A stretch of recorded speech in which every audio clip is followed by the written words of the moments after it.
Welcome to the BackYourself Podcast. I genuinely don't even know what round we're reviewing 23. anymore. 23, not 24? 23. The Kobe Bryant round is next round. But we've done a little swapperoo right now. Obviously, we're going to get to that part. Shout out to Matt. Shout out to Chris Crias. Shout out to Gus Gould, Cameron Soraldo, Connor Tracy, Crichton. Whoever gave birth to Crichton for putting him on this planet Earth. Whoever gave birth to Sexton. Shout out to all of them because the Dogs get another win. Shout out to the Zarefos brothers. Unfortunately, he had to sit through that along with the guy next to me, which I'm sure he's going to have a few words prepared for that one. But it was an up and down round, especially for all the boys on premium. I think got off to an absolute stinker and then got a couple wins to end the round. Obviously, Super Saturday ended up being a super duper Saturday because shout out to the Cowboys. Wow, you guys have topped me. I know what I'm going to say about you guys, but when I get to that game, I could say anything. But with that, I'll introduce Chris. As always, Chris, welcome, mate. Thank you. Looking hideous in red and green, I must say. But how are you feeling, sir? I like South. Yeah, that makes one of us. You stupid idiots. I'll get to South as well, but how'd you find the round, sir? Up and down, bits weird, stupid teams trying, shit cunts trying. When will they fucking quit? I'll tell you by the end of the pod. Next week is going to happen, isn't it? But look, before we get started into Souths, which I'm going to put us on the timer. We have 30 seconds combined to talk about that Souths game. But before I do, why? Because they're garbage. Now, I want to say the theme of this round, and we did see a little bit more reliably that all the cunts towards the top of the ladder got a win. You know, in unison. It wasn't Penrith lost, but everyone else won, except for one. Melbourne fucked it and everyone else won. Melbourne, Penrith, Sharks, Roosters beat their bye. I'm really proud of them. Maybe they covered it, maybe they didn't. Dogs, obviously, Manly, all the top six get a win, and well, not all the top six because of the inbreds, but look, all of them get a win, and I want to say that that's going to lay the foundation going forward as to what I've been praying for, which is a couple of quit jobs. And we were this far away from a quit job come Thursday night, and I don't know why that the team on this guy's neck has kept trying. But maybe you can break news to me, so I'm not sure. Well, I can't break news for you because I should have fucking quit. I'll give myself 30 seconds to understand why they didn't. But again, we said 3 teams should quit. 2 of them ended up covering, and 1 of them ended up winning outright. That's the sport we live in right now. And it's just that they all think they still fucking have a chance. But South, I can make it official. You don't have a chance. Quit For the season. You can't suck ass as far as I'm concerned. You should have got killed. Melbourne, back to their ways of not giving a fuck. It seems like last week didn't even wake them up. They're like, fuck this shit, bro. I don't care about South. Which, fair enough, it's South. But you weren't convincing. Neither were the premiership leaders either. So you can't say, Penrith played guns. So what the fuck, Melbourne? They both played garbage. So they got their 2 points. They did what they needed to do. They weren't the impressive team of the round. No, not even a close to it. And South, as per usual, ceased defeat and... Maybe they'll quit next week. You can't quit the Tigers, though, so... Like I said, my theory of whoever's ready to quit, the NRL just throws them a life. Here's Tigers, which we saw today. But as far as Thursday night's game goes, whoever took the points with Souths, good job. If you made it to full time without having cardiac arrest, I've seen everything. Because this opened at, I want to say 12 and a half. Yeah. Went to 14, went to 16, back to 14 once Cody Walker was included on Tuesday, and... I was thinking, look, all right, I came on the preview, I said, look, you're going to get one of 2 Melbourne teams, the angry one that's pissed off that they lost to Dragons, which is probably a 20% probability, or the 80% one that will get a lead and then just not give a shit. And seems like Souths, in those situations have been backdoor covering more of late than previous in the season, which what actually pissed me off about Souths is, all right, fair enough that you didn't put your heads down and quit, but if anything, you guys operate in reverse. This fixture, if you had played this in round 5, you would have quit and lost by 50. The same way you got raped by Penrith, the same way you quit to Roosters. Now that your season's done, and Zach Day as well, now that your season's done, now you cunts want to go down 28-4, conceding literally 30 seconds after halftime, 100-metre try to Pappy. And that was Melbourne's last points. They didn't score again. Tell me when you've seen Melbourne play degenerate team like Souths and not score for 39 minutes. I'll wait. But because they don't care. once they got to 28-4, I think like whoever was on the spread, 13 plus, all that bullshit was like, all right, pay us out. And then as soon as you say that, Souths of War come to play and they score 2 tries, backdoor cover, fuck over everyone on the Melbourne line, 13 plus, yada yada. So if I had to play this game, I'd probably lay 14 again. But I guess like part of that is probably our fault for knowing that Melbourne's not going to be relentless in the way they approach this game with one eye in the future to next round when they go to Bluebet Stadium. So fair enough. Was the right side in this one, in my opinion. I totally disagree with you because Souths Melbourne, if it was the right side, Souths would not just concede red carpet through the middle of their fucking entire defensive unit in the middle of the field 10 minutes into the game. But what you're going to say the inverse is... I'm going to say the inverse on the Paragon. It's exactly the same. Yeah, the two 16-point favourites, depends which way you chop it up. I guess in the grand scheme of things, both of the plus was probably the right side, knowing that neither of these guys give a shit about covering 16 against the cellar dwellers, and they're both probably looking forward to kill each other next week. So I'll sacrifice losing this best bet for the premium if we get a cracking game of footy next week at Thursday, which I'm not sure how cracking it's going to be with all of the Penrith outs, but apparently the market doesn't care, and there's going to be -6 anyway, so that's fine.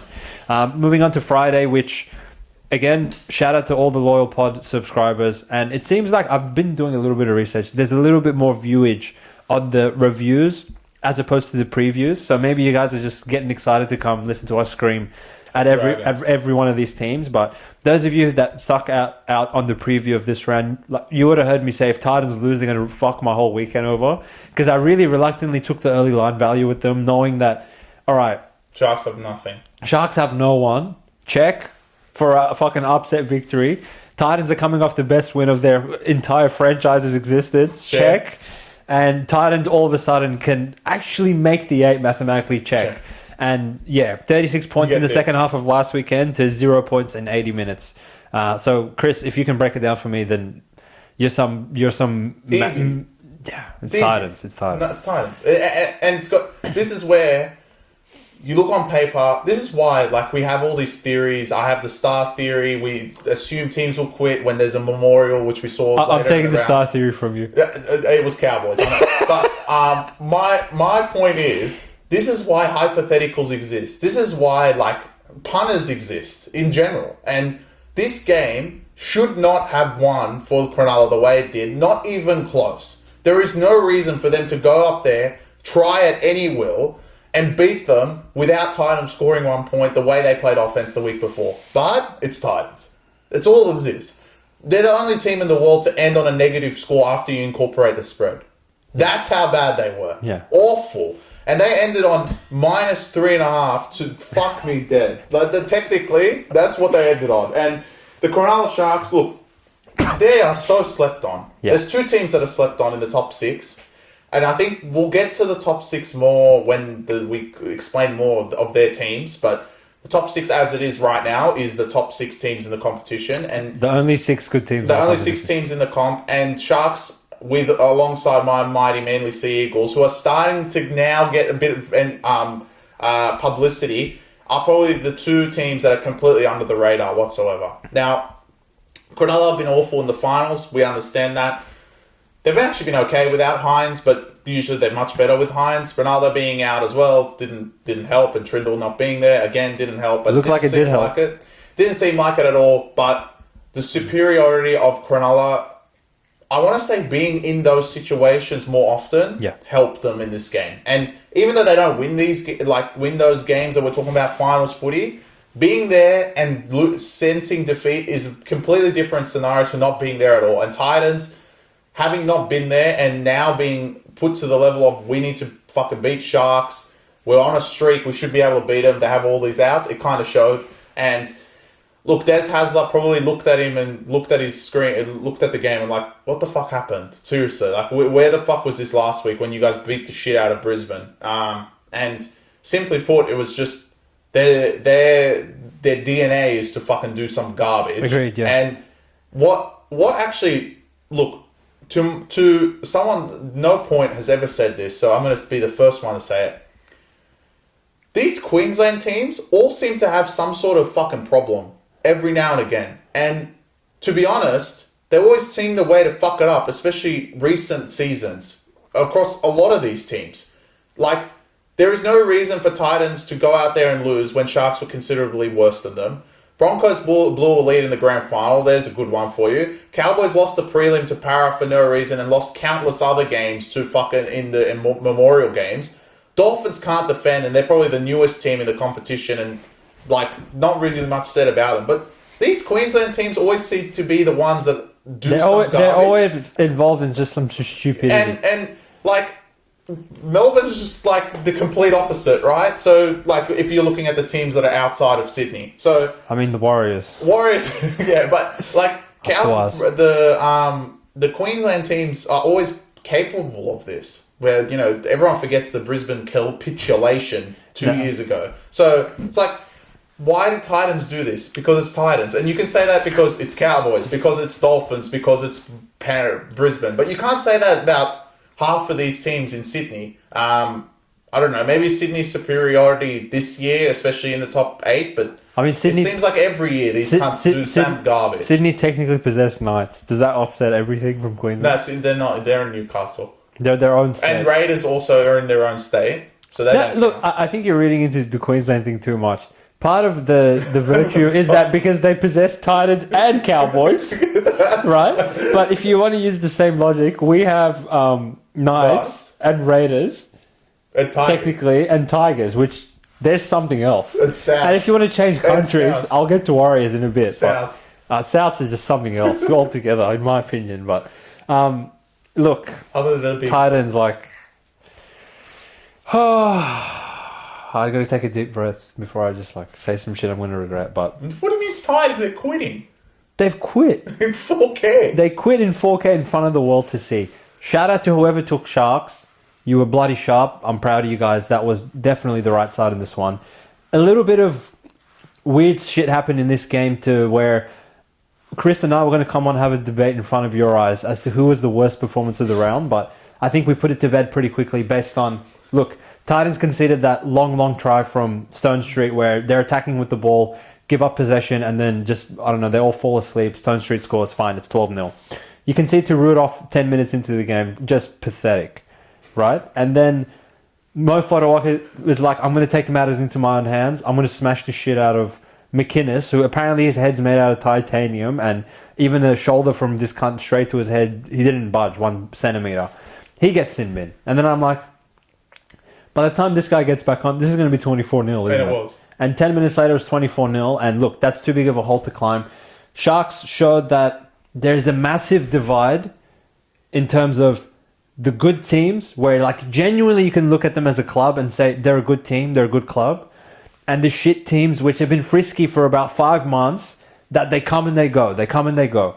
Titans, look, in hindsight, 3 weeks ago, Manly beat the actual dog piss out of you, 38-8, and we were like, all right, they're garbage. Dolphins were up 14-0, and 2 Bostock no tries and a sin bin later led you guys into a red carpet comeback against Dolphins, who apparently they concede comebacks to literally everyone, up the waz. And last week, you beat a depleted Brisbane team, minus Haas, minus Mam, with Karapani in there, which I'll get to him as well. So, in hindsight, you guys are dog shit, and hopefully you realise that you're dog shit, and now you just quit on the season like you should have a long time ago. And you don't fool idiots like me into laying 1.5 with you cunts, knowing you're going to close at 5.5. You know, they even opened at $2.10 in some spots. So, imagine you're a punter this week, right? You take Titans at $2.10, they lose 44-0. You take Cowboys at minus 1.5. They go up 18-6, they lose by 30. 7 days ago, you could have taken Dragons. Melbourne at minus 10. They lost outright to Dragons. So, like, whoever watches our ladder challenge and has the audacity to comment, oh, like, this guy should not be giving out tips or whatever, you give him out, then you gangster. I'm sure you had Para fucking to win both halves, Sharks to win outright, Broncos to win outright. Yeah, in your imaginary bet slip, sure, you're some genius. That's fine. But we're actually living reality, and we have to actually sit and think about these games. So, I would say to the premium boys, I'll wear this one on the chin. It was my bad believing in Titans, where, again, reluctantly I gave them out, but I still can't make sense of 44-0. The 44 fine because you're retarded. The nil really does me because they always seem to score some garbage at some point in the game, but I think was saved for the teams that can't score this round. Yeah, well, the teams that can't score did score. The teams that can score don't score. Like, it's just opposites. But speaking of a team that can't score. Speaking of a team that can't score, but they managed to bloody score when they needed to. And this one, the Parramatta Seals take on the Penrith Panthers in the arch rival of Western Sydney come 8 p.m. on Friday. And what a blockbuster it was. Cracking game of footy. Punting aside, like, again, gave out the shit best bet of the Panthers line, which you're actually going to fight me on and say, in hindsight, it was the right side. I want to put my hand up and say, my bad, boys, because Para was probably the right side in this one, even though a lot of garbage went their way in this one. And we can start with garbage because Dane Laurie, in the first hit-up of the game, drops the ball, and 2 seconds later, Blaise Talangi, the trader, scores to give him a 6-0 lead. That lasted all of about 3 minutes before Toto scores in the corner because it's Para, they can't defend, yada yada. We could just copy-paste any of our takes of the last 12 rounds and just paste it in. I don't even need to be here right now. But obviously, Para get up and throw another punch, and they score through Tango in the left corner, which, shout out to Matt, because I'm sure when he hears this, he's going to get excited. But the Penrith of old don't concede garbage like that. The first try, fair enough, because you don't have numbers to get back in time, because Campbell Gillard plays it really quickly, and all the Para players are there because that's where the defensive line was. Second try, bit soft. Not used to seeing Panthers concede garbage like that. But again, it's Para. 2 seconds later, their lead doesn't last for more than 2 minutes. They concede, it's 12-all. But the curse of the 2-point kick after that. The curse of the 2-point kick comes, and Panthers decide that they're so scared of Para's 10-meter defense that they go for the 2 and make this 14-12. So you're thinking, all right, Panthers, they're up 2. They're going to go into halftime with the lead. And, that's that. But again, this is not the Panthers of old. And Para throw the footy around a little bit, get creative with their shape outright. Gutherson gets into a good backline shift, plays off Dylan Brown, gives it to the right winger for the Eels, and he scores in the corner. And you know what? Para actually win the first half. They're up 16-14. But even at this point, I'm like, all right, look. Panthers already gave them 6 points to start the game. Every time they get down there, they score at will. They're just conceding a lot of errors, a lot of shit calls, and they're not really playing intensely. But they're going to come out fired up in the second half, so it's going to be all right. And then they concede to Para again. The Luai again donates them a try, just trying to get out of the in-goal, make a play for his team, fumbles in the in-goal. Penasini grounds it. All right, Para's now up 8. And then 2 seconds later, Liam Martin just breaks Azzy's leg because he can't live with the fact that they went and won at $8 last year with Azzy. So he's like, I need to get even with this guy. Very boneheaded. I think Liam Martin's been around longer enough to know that that's not what the fuck you want to be doing. I guess that he's trying to raise the intensity, make a play for his team, but it went pear-shaped, and fair play to him. He wore it on the chin. He gets sin bin, and Para at this point scores straight away. Gutherson's corner, yeah. Gutherson in the corner. So at this point, Bankwest is popping. Panthers are down a man, and they're down 14 points on the scoreboard. And I'm thinking, all right, they've won. Panthers are probably cooked here. In a normal situation, that I think Para can concede 14 to anyone, so that's fine. But throw the sin bin in there. They're definitely cooked. Oh, well, they weren't cooked yet because they scored. Yeah, because Panthers score at some point to cut it back to 8, but then they have the Sean Lane break down the side where as he runs it on last, Lane goes through, finds the king on the inside. He scores his second try in as many minutes, and they're up 14 at this point. So I'm like, all right, Para can get it home from here. But shout out to the Panthers, it was like the grand final all over again. They just absolutely became possessed, and it's like they can, unlike many other teams in probably the last decade, if not 2, they can flick a switch, and when they're adamant that fuck no, we're not losing to these guys, they can just figure it out on the spot. That's how it came across to me, Chris. I don't know if you saw it the same way. No, same. That's why I said Penrith was the right side. I mean, if we can see them do that, they do that for 80 minutes. Para don't lose by 2, they lose by 200. Yeah. Literally. So that's why I always will say the Penrith line was the right side. So it is what it is. But this has got nothing to do with Para. To be honest, who cares? It was a great game to watch. Punting wise, it's very hard to pick Para or Penrith 1-12 after everything that happened. You would assume Para would win this game. Para lost, okay, jokes on Gutherson, whatever, like... Yeah. At this point, who gives a fuck? Because they're second last. Like, it doesn't matter. I actually want to say this for the rest of the league. Stop being fucking pussies. Para, consistently, this year, as shit as they've been, consistently put up good performances against Penrith. Why? Why does no one else go toe-to-toe with them? Because you can clearly see, with fucking Greg, the garbage forwards that they had out there for Parramatta, the garbage outside backs who are shit anyway, but these are the second string outside backs. They went and made Penrith do unlike Penrith-like things. And Liam Martin's play is one of them. When has he ever done that? In the last fucking 3 years. Ever. He would never do that. Losing their best halfback, God knows who they're losing at outside back, I couldn't name more. Forwards, no Junior Paulo. They still go out there and have a jab. And like you mentioned, Penrith of old wouldn't concede maybe five of those tries. Luai, the Tungo one, Danny Laurie wouldn't have dropped it because fucking Edwards would have been there. Shit like that wouldn't have happened, right? But it doesn't matter because Para actually put the points on the board. Make Penrith chase something. Yes, they ended up losing in this game, but no team in the past 4 years of these kinds of domination, outside of Melbourne having the best team we've seen in a long, long time in 2020, have actually given these kinds of crack. And they may have lost the grand final. When I watched the grand final in 2022 with Para, no team would have beaten Penrith that day. Doesn't matter who you put together. They were on another level. But again, Para beat them both times in the regular season. They're the only team who's actually shown some resistance against this dynasty of a team outside of Melbourne. And I'll fight anyone on that take because it's true. Well, the results will back your take there, mate. So if anyone wants to come for you, then I don't know, like they're probably going to be arguing in fantasy land because if there's any excuse for a team to go lose by 70 to Penrith, it was Para yesterday and Para when they played them in round 24 of last year. But an outright win and a 2-point loss, I guess, not many other teams consistently get those sort of results against Penrith. So that was good to see.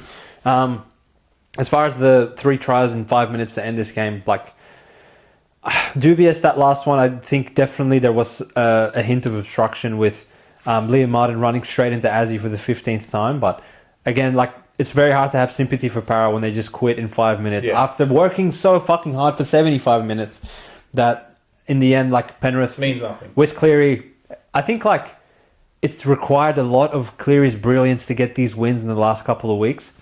Think back to the Dolphins game. They're getting murdered, and Cleary saves them at the death. Against Knights, it's tied with 9 minutes to go to Knights, for God's sake. Knights.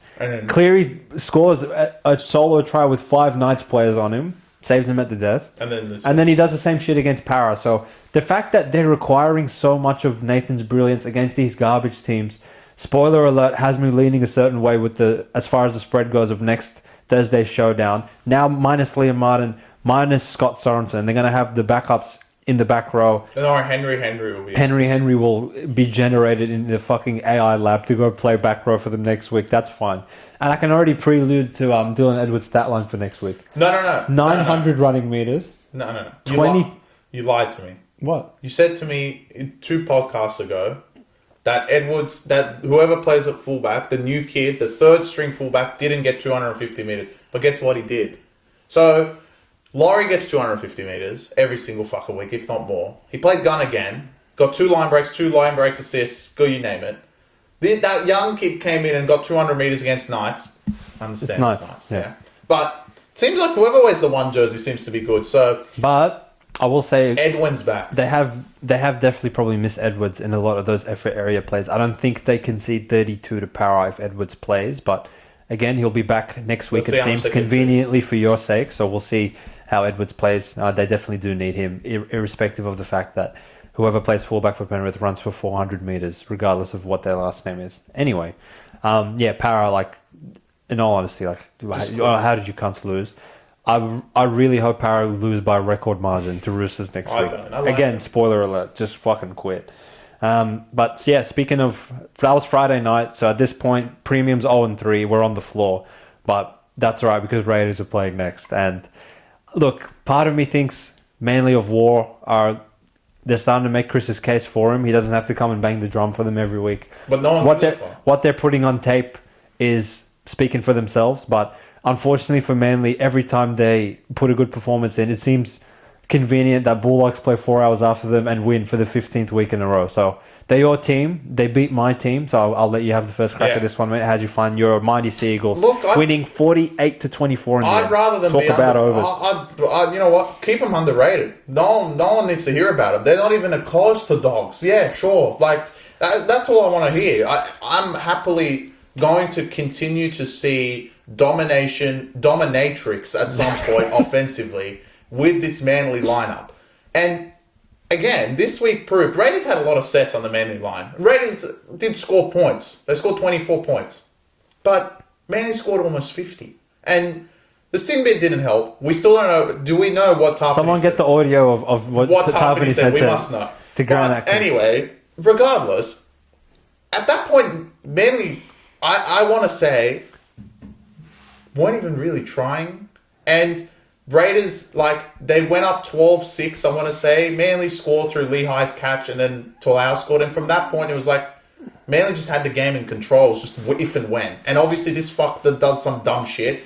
Again, I don't care, whatever he said, sure, but it was not a penalty.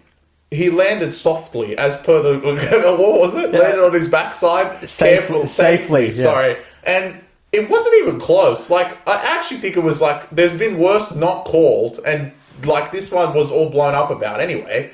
But look, Sharks are one of them, but Manly against 12 is scary. Yeah. You don't want to be against 12 again against them. And Lehigh Hopewadi has had a great, such a good stint at fullback. He played pretty good. Wing, he seems to be in his element. It's going to be pretty hard to drop him out of the lineup, but I feel like you're going to have to, bringing Tohu Kola back, because you need as many Speed Force players in this one team. They're not fast enough. They're not fast enough. And again, Manly just get the job done.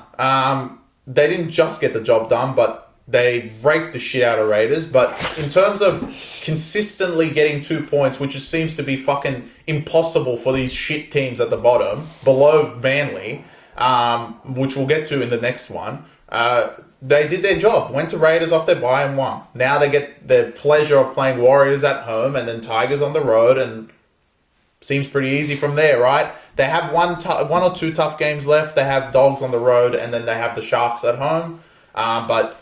Some would consider the Dogs one unwinnable for Manly. Well, of course, but we'll get to them. My team. Your team, apparently. But Manly just keep churning on, and I'm excited to see them every single week. They're almost must-watch TV, the way they're playing offensively, even though no one gives a fuck about them because Bulldogs keep fucking winning.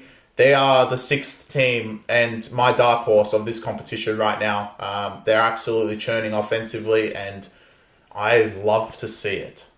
Look, as far as punting goes, again, shout out to the premium boys. We gave out -2 for this one, which in hindsight could have been 20 in my opinion. But the same way, I want to have the same energy for when shit goes against our bets in a game, when I come on and blow up. Probably much more so than you, Chris.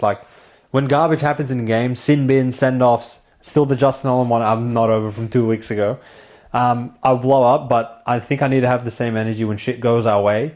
And at the point where Raiders are up 12-6, Fogarty is taking the 2 to make it 14-6. He hasn't missed in 27 straight attempts since coming back from rupturing his bicep. He misses for no reason. Raiders drop the ball and concede a try to Manly for literally no reason whatsoever. Throw in the Rapana no try because Strange no try to start the game because Rapana dropped it by his fucking fingernail. Yeah. And then, Raiders, you really fucked yourselves over right before halftime. Why are you guys falling asleep with 10 minutes to go, knowing that Tommy Turbo is in the middle of the field and he can slice and dice your defense up in the blink of an eye? And God knows that the best way to symbolize how much you were sleeping is you let Bullimore score, which I've seen it all now. Yeah. And I don't know what the fuck Ricky said after halftime, but obviously Lehigh scores 2 seconds later. And I think in what was a frustrating afternoon, again, symbolized by the Raiders, Adam Cook comes on. Hudson literally walks through Manly's defense, which was alarming in itself, but He gives him just a bit of a questionable pass. Adam Cook seems like he drops it, toes it ahead. Grant Atkins calls knock on, and then they challenge it to see that he actually intentionally kicks it forward for himself. So that wipes another 6 points off the board for Raiders. And then I think at this point the frustration completely boils over to where when Fogarty is slammed on his back, God forbid you do that to someone. They challenge it, throw the challenge into the toilet, and then Tarpany, God knows what he said. But again, if anyone has the audio of that, please put it down in the comments. I would like to laugh at what he said at Grant Atkins. I mean, I would say much worse to Grant Atkins personally with some of the calls he's made over the years. But yeah, at that point, they're already down 12. Their best forward is off the field, and they are initiating Project Quit job by that point. And there's no better opposition to take advantage of that than Manly. The few tries that Raiders scored at the end of this game mean dog piss to me because Manly clearly didn't give a shit. And the result, the spread, everything was under wrap by that point. So maybe a slightly lucky afternoon for Manly in terms of when the result was actually in contention. But once the result wasn't in contention, it was good to see at 3 p.m. on a Saturday them just initiate the Speed Force and tear Raiders apart in a way which I want to say, like when Paseka scored, I was like, just could stop the fight. Like Raiders, wow. And yeah, Raiders, like, as much as you have been comedy for me for that the whole season, you got one more. This was the epitome of like, all right, your little fairy tale's done. Just if you had somehow strung a win against Dogs and or Manly in the last 2 weeks, that'd probably be enough for you guys to go forward last week. But I got the sense that they felt their season kind of slipping out of their hands. They got one more in them. Could be next week, mate. Yeah. But that's obviously against some tough opposition in the top 8. Actually, we missed one point. With what D-Walks happened today, we'll get to Warriors. How is Mo Fonaweka not sent off? I know we missed this. Because he doesn't have a Tigers jersey on. Wow. That was so bad compared to the rest of the sin bids. And yeah, it's agree. Like, awful. I'm telling you, McInnes might have kept him on the field by not even like moving a anyway, centimetre. But let's get on to your segment. Wow. Like, I know I had said like you can't give Broncos a win in the preview, but I sat and I thought about it more as the week went on. Who is it? And I was like, who's the one pricks I can give Broncos a win? And the more I thought about it, the more I started itching. And then, obviously, Chris, who went infamous last week for his Stars theory. And then you stole it. Where the stars align for a team and it's too good to be true that they'll win. And I saw the stars unfolding in 4K come Saturday. Retro jerseys from 2000 and God knows when. Check. Home field against the team that can't beat anyone in the Broncos, check. Carl Webb's memorial, which I've seen these cunts lose bigger memorial games. The annual Paul Green game where they always quit to Sharks. Jason's 250th. The show, it just goes on and on with Cowboys. So there's that. No Haas, no Mam, no one. Literally no one. Reece Walsh's wrist is snapped in half 5 minutes into the game.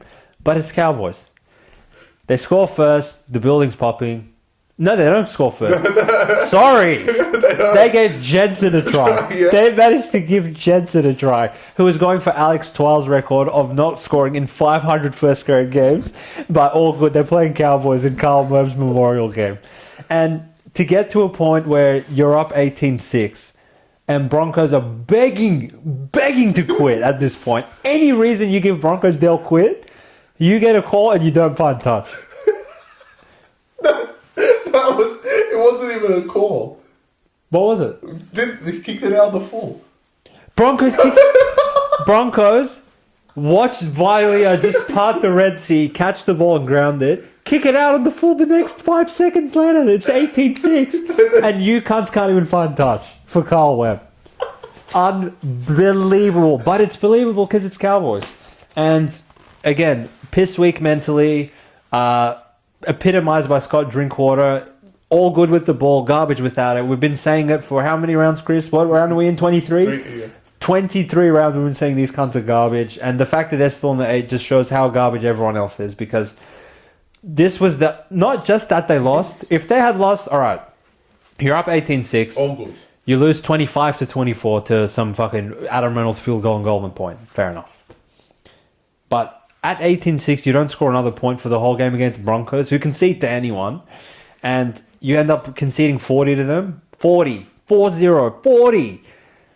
I'm not sure what else to say about Cowboys. You know what's ironic? I wonder, like, what if I could just see in the future of us coming on this podcast and Cowboys somehow topping this. I can't wait for no, because there's no occasion. They're not playing for anyone.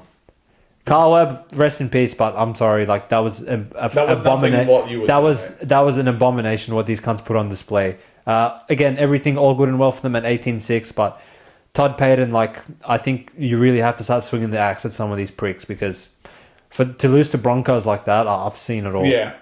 Well, you know what's ironic is that whenever they lose these games, it's always the dicks that score. So you could have put a same gamer together. Just think about it this way. This is what you're same gamer. The dicks score against or for them? For Broncos and against them, right? These are the dicks that scored. Josh Rogers. Jensen. And if you wanted another front rower, all goods, Willison. Yeah. And Ricky.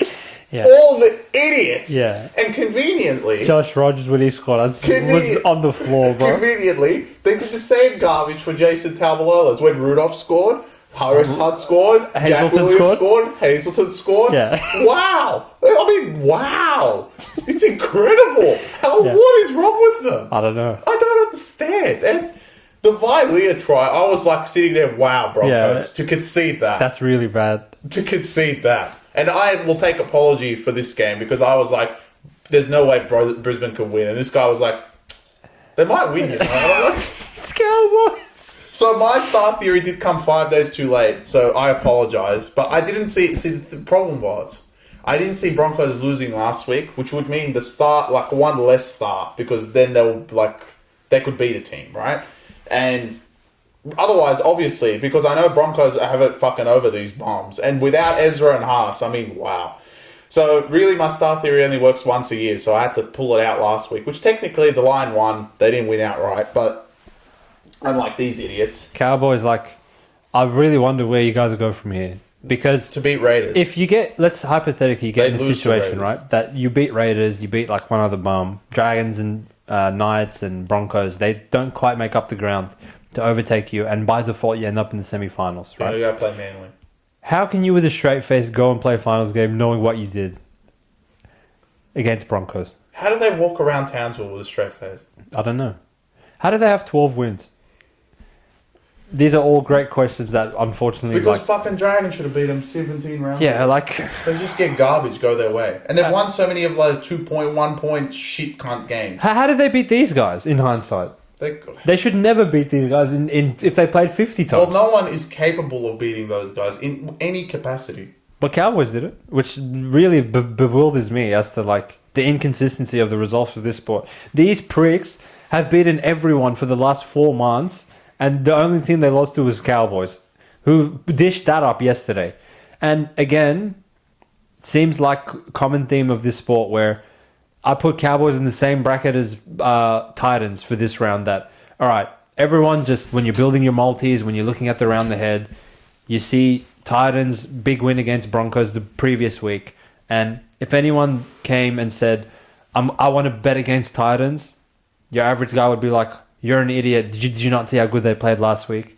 And anyone I even said the word Broncos out loud to, or like, no, you're an idiot, they're untouchable. But there is always a regression to the mean, and Cowboys, that was a big time regression to the mean. I mean, this wow. year has been in particular. No, this year is like just getting ridiculous. It's just stupid. And like I said at the start, 3 of them, one of them to win and 2 of them to cover of the cunts we said to quit. Yeah. Between South, Warriors and Cowboys. Where technically Broncos should have quit big time. Yeah. Warriors should have quit big time. Power should have quit big time. South should have quit. South, they should not run out there again, as far as I'm concerned, for the rest of the season. And Raiders quit. And Raiders were the Raiders quit.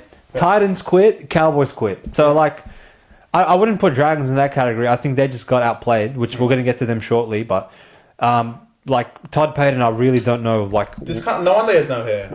I don't know what. How can you have hair? How in God's name you can go and look at that playing group. At 18-6, I was like, this could be 40-6. Yeah. But then I stopped myself. I'm like, it's Cowboys. So shout out to Broncos. Like, actually, no, I'm not giving you a shout out. You don't deserve it. Go fucking make the 8. Win another game or 2, and then I'll give you any credit after garbage you've put us through the last 2 months. Beating Cowboys means nothing to me. So it is comical. But that really did make my Saturday. But yeah, Cowboys, like, wow. I just... wow, like, I really don't know what to say. So I'm just going to carry on to 7:30 p.m. sharp. Who let the dogs out, baby? Who? Gus let the dogs out. Gus. Another week. Another Bulldogs victory. It seems that three things are guaranteed in this world: death, taxes, and a Bulldogs victory. Because, again, they storm into Wollongong. No care in the world. No one's really put any respect on them. The market has them at $1.70 head-to-head after everything we've seen from them this season. And, you know, as someone that backed the Bulldogs, I can say it was a very peaceful experience, you know. A few offloads and errors at inconvenient times, sure, but they'd never really stepped a foot wrong in this game. And the gong was up and about. Shout out to the Zerafrost brothers. I'm sure you boys were seeing the same shit that we were seeing on our screen. That fuck me, Dragons are shot out of a cannon to start this one. They start the game, shots on, 5 seconds into the game, Josh Curran drops the ball. And I'm like, fuck, Dragons are possessed. They're out for blood. But obviously don't capitalize on that, which again, attribute that to the Dogs defense, which have shown why they're almost equal first with Penrith after they conceded 32 to Paramount on Friday night. And I don't know if you can say a team's back was broken so early into a game, but if there ever was a situation where that happened, I think when Dragons saw Ben Hunt's pick six to Matt Burton go 100 meters the other way, down under the post to make it 6-0, kind of sucked a little bit of the energy out of the building in this one, and they never really got their ground back from that point forward. So, Chris, obviously you were shattered with the Dragons prevailing and coming up short in this one. How'd you see this one, mate? Shattered. I mean, Dragons. I mean, I actually don't even think they played that bad. And when they came shot out of a cannon, I was like, fuck me. I was right this entire time. Fuck playing these guys. And that intercept, it's just like, these guys have magnets on their hands. I'm convinced. It's incredible. Even that intercept, he should have dropped it. He literally put it like this, and he gets it and goes and scores. I mean, look, shout out to the Bulldogs. Apparently, they're the best team in the world. I'm giving them the title. They're the best team in the world. Because they're the only team consistently going out every single week, trying as hard as they do, and don't have a bad game. And out of the whole every other 16 teams, everyone else has had a bad game. Penrith have had a bad game. Melbourne have had a bad game. Roosters, they've had multiple. Sharks have multiple. These guys, it doesn't matter. They haven't had a bad game since round 11 against Raiders, literally, Magic Round, and where they lost to 11 players. It's incredible. And what I don't like, see, I complain about this while watching the game a lot, and I'm going to say it because I feel like it's getting ridiculous. Now, we obviously come out and say this every 2 seconds. More. Right? It's fine. You've learned to adapt to, all right, they're going to give 6 more to this, they're going to give offside for this. Like, you adapt to it, right? Why do they pick and choose Dogs fixtures to not do that? Where was it last week? Raiders didn't seem to get calls. Neither did Dogs. Where was it this week? And they conveniently choose the games that Dogs are involved. It's because they're always square. No, they're not. And it's what I'm not complaining about is they shouldn't be doing this. I get it. I actually agree that they should be letting the game flow, showing how good Dogs are and how good the better teams are. But inconsistencies mean that it seems like you just play their style. And Bulldogs want the style of 6, like set for set, no garbage, right? Because as soon as garbage gets involved, you don't know what's going to happen, right?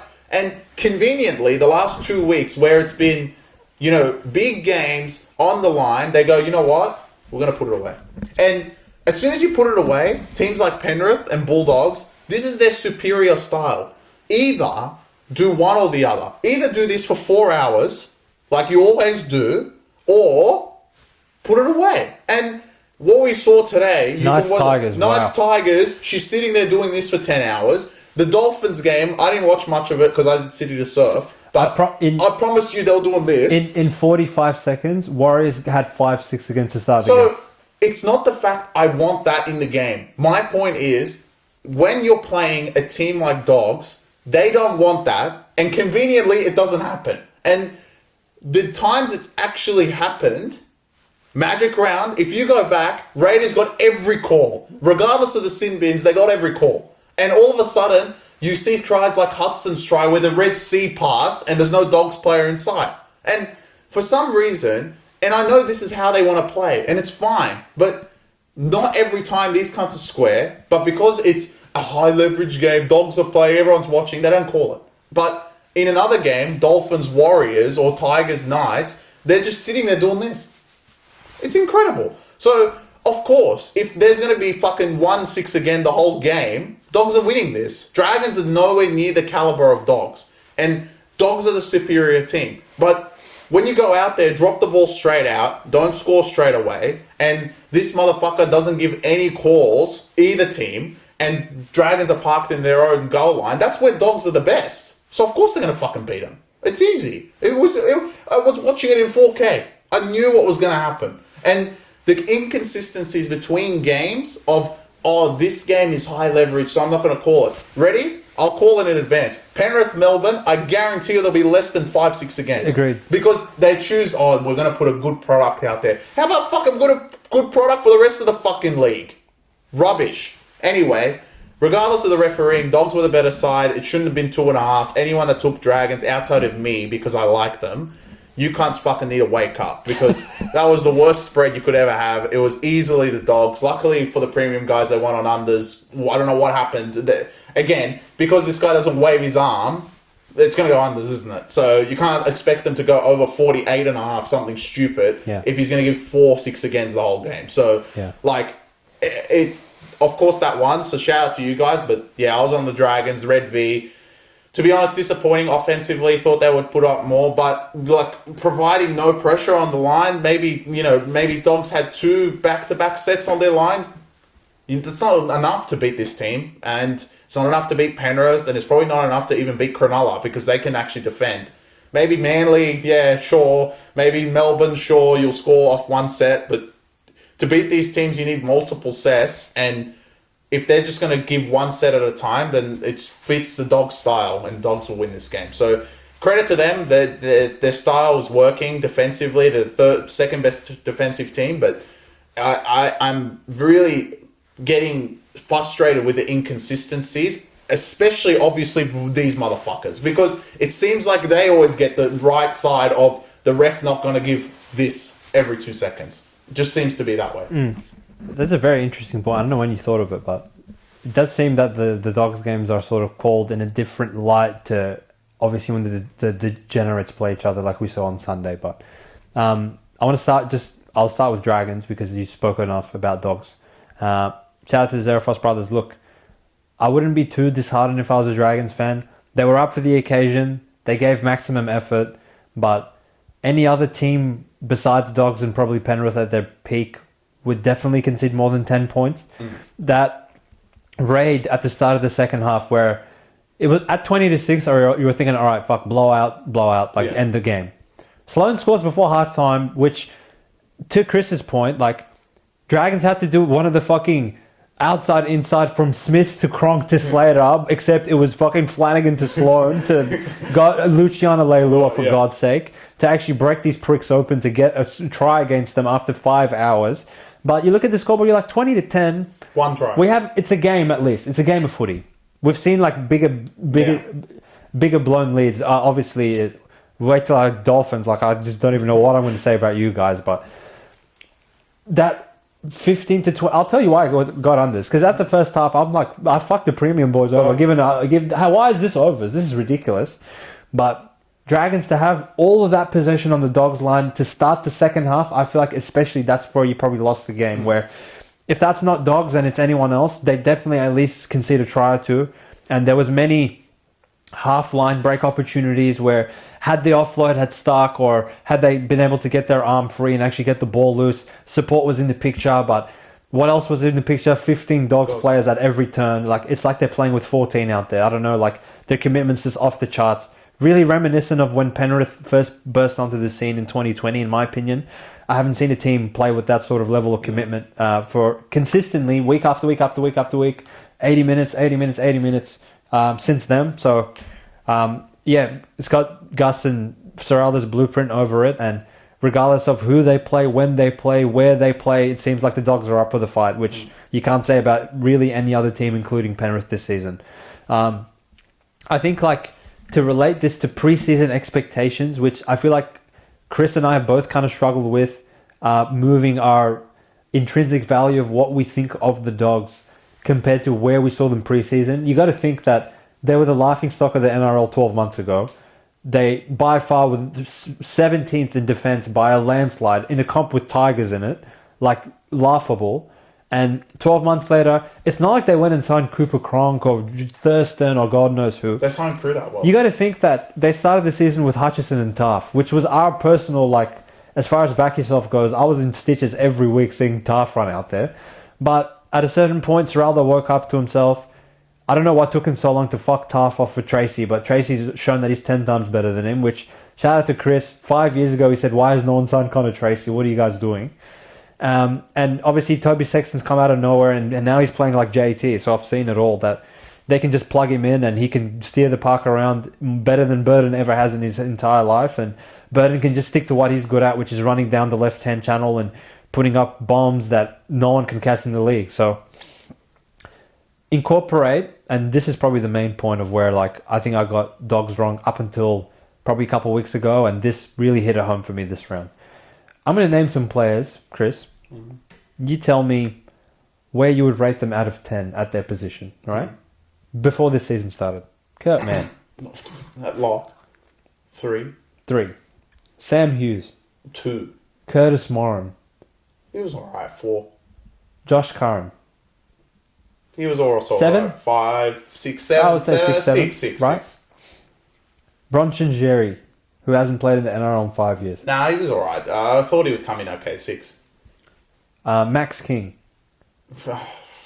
Apparently he's like a 7. Bailey Hayward of War. Equivalent of dirt. 2. Jacob Preston of War. He was good last year. 6. They're all mid. Right? And they play gun. But the way they've been playing under the Gus regime and the Serralda regime this season, every single week, no matter how mid these players come across to you on paper, you can pencil them in for a 7/8 out of 10 every single round. So the only variance is, all right, how gun does kick-out play on a scale of one of the best back rows in the competition to just very good. Same with Burden, same with Marnie, same with Karaz, who is leading the whole competition in running meters. I don't think anyone saw that in a league that Dylan Edwards is involved in. Tracy of War literally couldn't get a run at Sharks unless someone was injured at all times. Now he's playing like the fullback of the year, scored a hat-trick, looked like Billy Slater against Broncos. So they've done what Melbourne have done for 20 years, Penrith have done for 5 years, and they can just plug and play any mid player and get the best out of them. Kurt Mann never played this good in his life at night. All he was doing was giving Kalen fucking white substances in the bathroom. And now he's scoring tries against Dragons like he's fucking Sam Burgess. But at the end of that, I say that to say that I'm officially a member of the kennel now. I've been instated by Matt and Chris Creas. Again, shout out to you boys. I'm not in the kennel. Fuck this. No, but you're not allowed in the kennel. We don't want Why? you I put an upset alert. Yeah, I know, but you took the scarf off and you gave it to me. You can join the burrow instead. I'd rather join them. At least they're But look, Dogs genuinely are one of the best teams in the comp. Can they win a comp? Can they win a comp? No.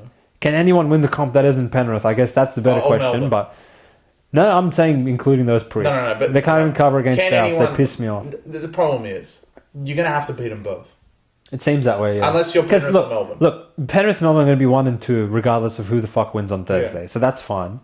Roosters, I would equate them to dirt until they get to a point where they can show me that they actually beat one of them. Sharks, don't get me started on the demons they've had in the semi-finals. Manly, unproven but potential. And Dogs, obviously. Dogs' play style is proven, but do they have the firepower to beat them? Beat 2 of them? To go and beat A, Penrith at their own game, and B, if they get in a situation where Melbourne could put 24 on them, can they go and then put 26 on Melbourne? That's the $1 million question. They could have to play like Roosters Penrith and Melbourne. Yeah, exactly right. Which, so again, seeding wise, no team is going to. Yeah, that's a big ask for anyone. But are Dogs in the conversation? Absolutely. Have they put themselves above the Cowboys, Broncos, Raiders, Knights, Dolphins, Warriors tier? They've put themselves probably 3 tiers above those pricks, and now they're probably in that ballpark of Manly, Roosters, Sharks. Yeah. One tier higher is probably Melbourne, and then obviously top of the ladder is definitely the Panthers, who look a little bit more vulnerable than they have in previous seasons, which that's all I'm going to say for now. We'll see when their full strength team is on the park, but that might be a little while with what Liam Martin did, and obviously Sorensen going down, and Fisher-Harris obviously is not even there, but again, who gives a fuck? We're just going to put a -6 regardless of who's playing. But yeah, in the big picture of everything, Dogs, fantastic performance. I felt they were a bit vulnerable to a flat spot after playing in Belmore with that big occasion against Raiders, but as much as we knew Dragons were going to be up for the fight, seemed like Dogs got the memo and they were just as up for the fight. So fair play to them. They were the right side at -2, $1.70 head to head. Whoever backed them, you did well for yourselves, and we keep it moving on to next week with you guys. See if you eventually lose one for Chris to be able to sleep at night. I've got to say, like, he was grieving after Dragons lost, and I can't blame him, because if you're just been preying on the Dogs' downfall, this is infuriating to watch, which I'm sure it has been for you, mate. How many offloads can stick? How many knock-ons are not knock-ons? Or how many calls end up being a different call because it's Dogs? Like, yeah. But again, insane. But they've been playing so good, so it can't be luck, right? So it's just getting to a stage. I'll tell you what else wasn't luck.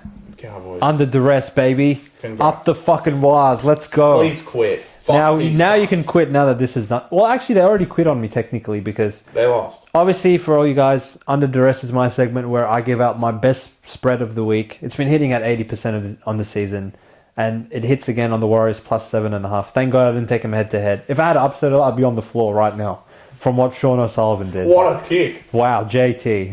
Look, Warriors, I'll give you guys a round of applause. I won. You tried your absolute tails off, and you'll never get a call in your lives, it seems. That's the story of your franchise. But a lot of my logic actually putting you pricks under duress was because I thought Sean Johnson's going to have a blunder, and I bet you probably wish you had Sean Johnson once this game tricked over past the 80-minute mark and went into golden point, because we know the kicking was obviously of Chanel Harris-Tavita, and no real out-and-out field goal threat on that team, where Dolphins obviously possessed Asako, who had a few cracks at it.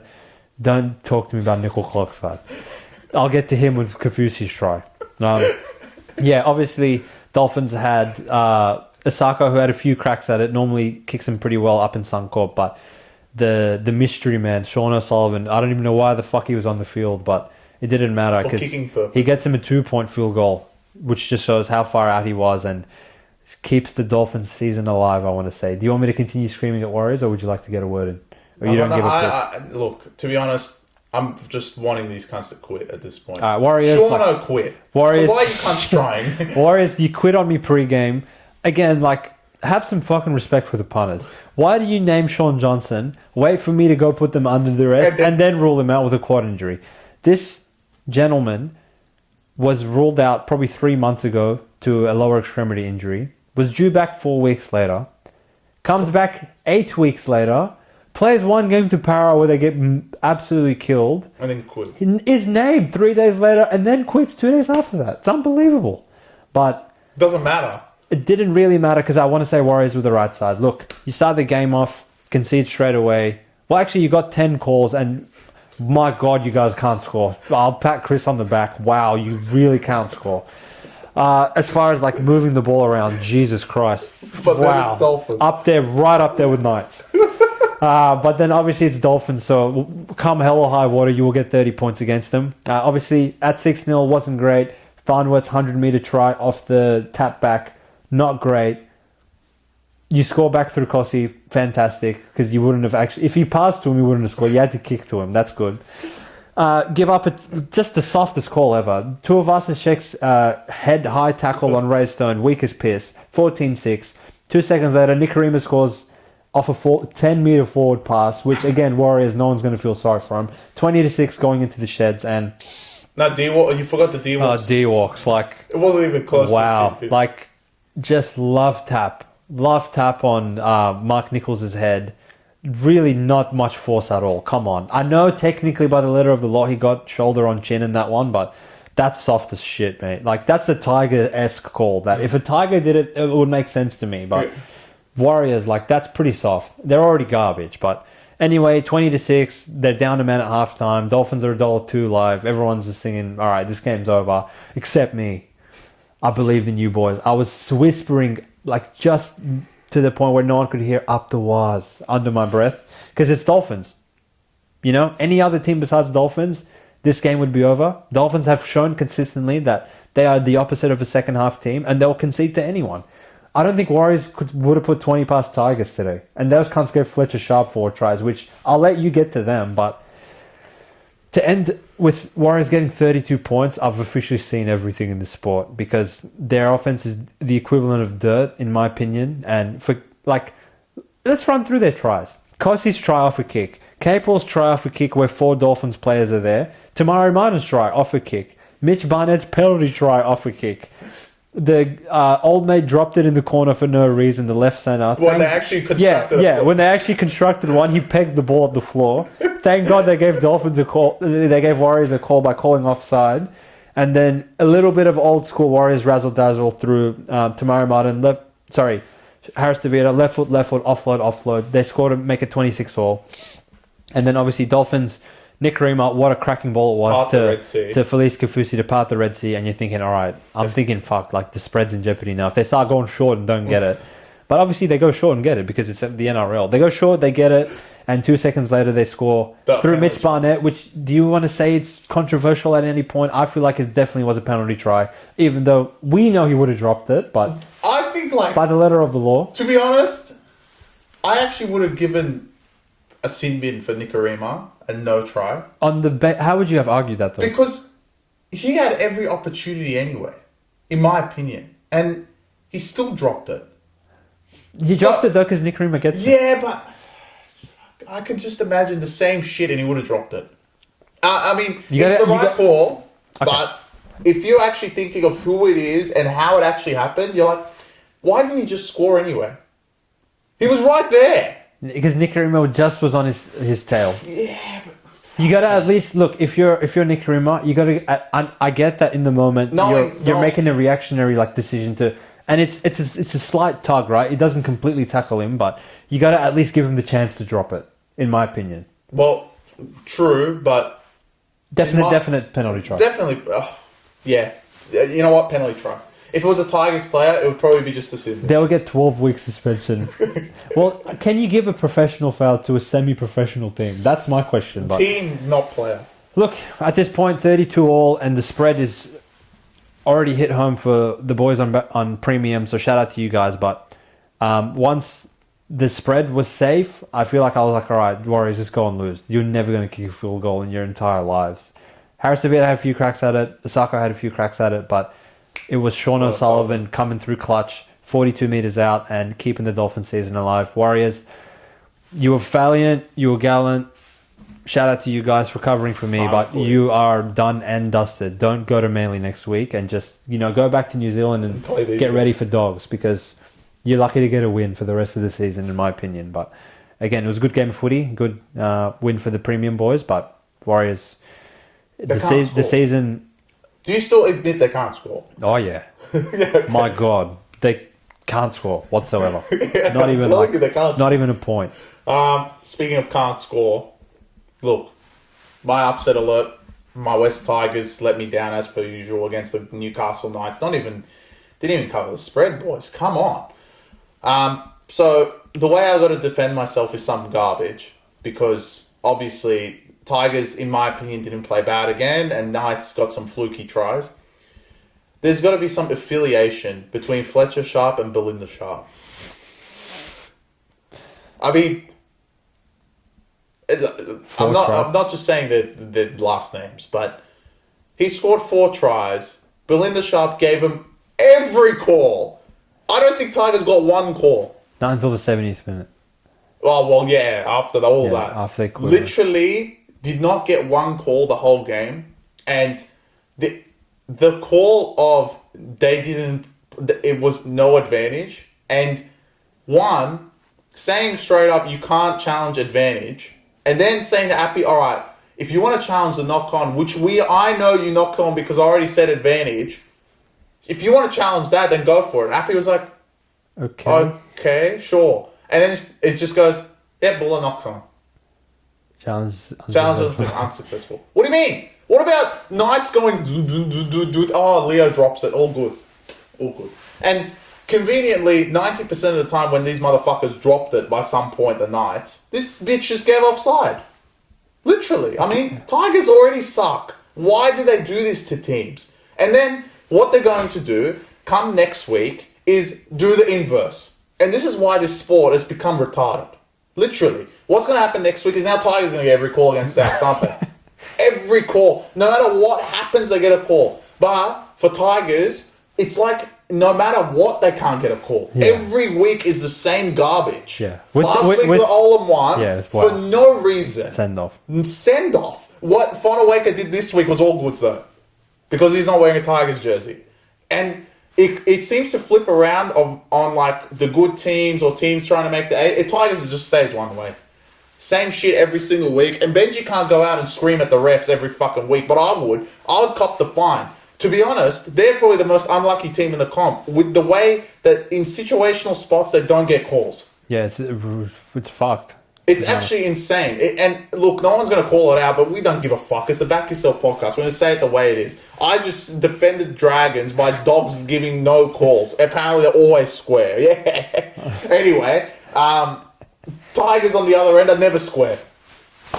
Ever. They're lazy motherfuckers. But they're opposition square every single time. Of course. Because they're playing against Tigers. And they actually, to Tigers' credit, in the first half, before Fletcher Sharp scored that garbage try with the Kayla drop, every time Tigers actually got down there, they scored. Yeah. And the scrum play, I mean, Knights. You can't let Fatawape score. Anyway, and then Fletcher Sharp scored down the other end. And going into halftime, I think it was 16-12. And I was like, if they go into halftime 16-12, it's all right. Tigers still have a chance. They could win. And then, obviously, Kalen scores the freak try. Fletcher Sharp, whose foot went out of play, then he kicked it. But apparently that doesn't mean anything. And then he goes and runs around the whole Tigers. It seemed like he ran around the Olympic circle and there's still no Tigers there. That's just them being idiots. Yeah. And he scores on the stroke of halftime. And then from that point, it never looked like they would cover the spread. Obviously, some Buller brilliance. But other than that, the second half, there was some more garbage calls against Tigers. And it was actually a really bad second half to watch in general. Yeah. Like spread and result irrespective. Knights, like so many calls, couldn't score because that's Knights for you. And a little bit of individual brilliance from Gagai got Fletcher Sharp his 17th try, which was good to see. But yeah, I'm not that salty because it's Tigers and they're garbage at the end of the day, so it is what it is. But with Tigers, I feel like all you need to do is show up and you'll beat them because they will beat themselves. Like, sure, Belinda Sharps was contributing to just giving them like pointless calls once they got to the 10. But to be honest, like those Tiger offsides and the head high tackles and they were all of them, like to give Knights pointless field position where every single set was starting from either the halfway line or within the Tigers field side of the field. And Tigers know they can't defend. So like, if anything, Benji should be emphasizing, all right, we need more. Benji, all right, but this should have been Benji's game plan to fucking start the week of preparation of playing Knights. All right, they have Kale and Ponga. We can't defend fucking air. So what we're going to do, they're garbage. Their kicking games are awful. They can't fucking score outside of Kalen. So what we're going to do, we're just the blueprint of when they beat Sharks in round 3. We're going to not do degenerate offloads. We're going to kick the ball and chase as hard as we can. And we're going to do our best to just pin Knights down their side of the field the whole game. I swear to God, they would beat them. Because like you said, every time they got down to the Knights side of the field, they scored in 2 seconds. But conversely, they would give Knights so much fucking like free meterage to get in their 10-meter line that, and even then, Knights couldn't even score properly. They're so bad. Well, my point, back to like the referees, I don't want to say anything about the offsides, head highs, stuff like that. They're blatant. Most of the time, they're blatant. Some of the offsides obviously are a bit there, but the 50-50s. It doesn't seem like it's 50-50 when Tigers are out there. It's 95-5 their way. And especially in this game, it was really the Knights' way. And Tigers piggybacked them to the 10, repelled Knights off one set. Repelled Knights second set. Obviously, they get like 4 sets. And then eventually, Tigers are shit anyway. Yeah, All they're these shit. scores Yeah, they're going to they're garbage, concede. yeah, for So, sure.